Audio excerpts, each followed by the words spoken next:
24 years old. I inspired to be the best. I was inspired to be great. That's what it's about, to be the best. Be like everybody else. I could be like anybody else that I want to be like, but that won't be me. But to be the best, you got to hang around the best. To be great, you got to be around great people who want to do great things.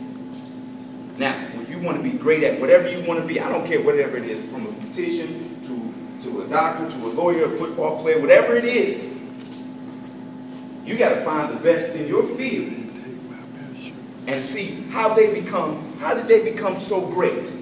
What did they do? Then you look and see everything that they've done and see if it correlates on the same path that you're going.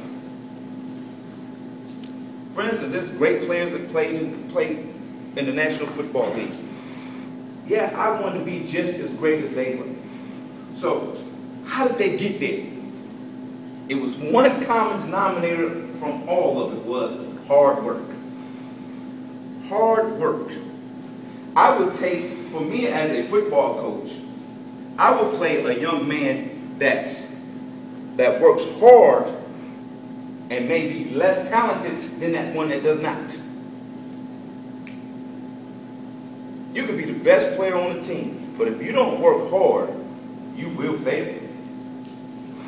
I said something to our coaching staff early before we got started into the season last year.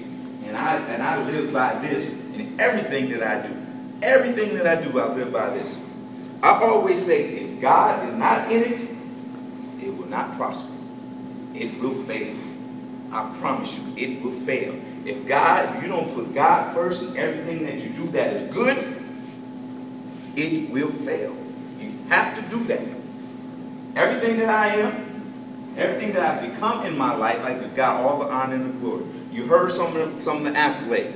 I was the first consensus All-American at the University of New Mexico.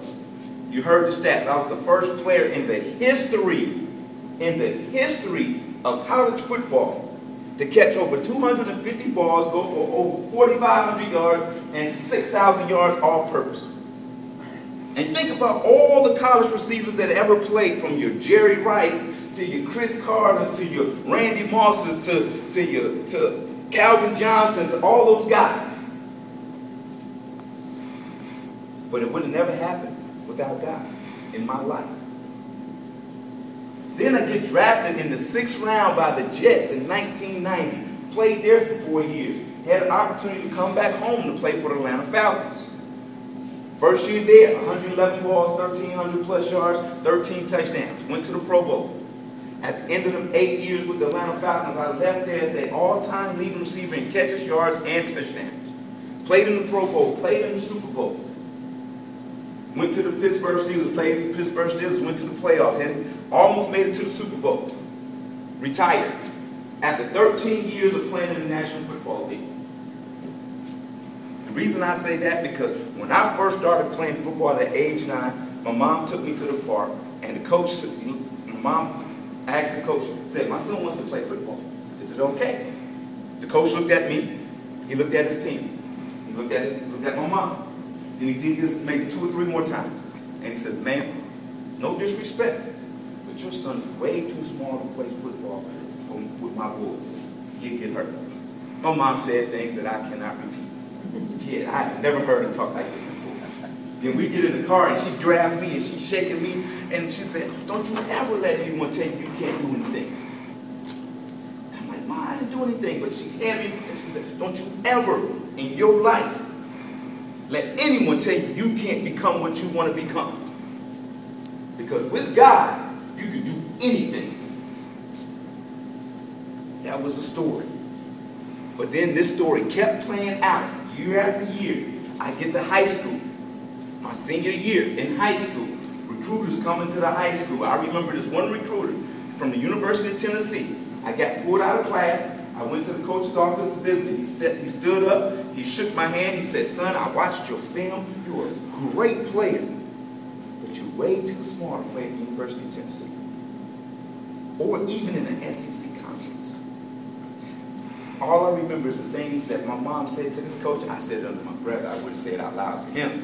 And I remember her saying, don't let anyone tell you can't do anything.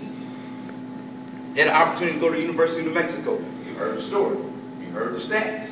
But my senior year, all these scouts come in. All 30-some, at the time it was 30 teams. All 30 teams come in, work me out, talk to me, whatsoever. Son, I don't know. You're kind of small. You're kind of slow. I don't know how long you're going to last in the NFL. The New York Jets gave me an opportunity. Gave me an opportunity.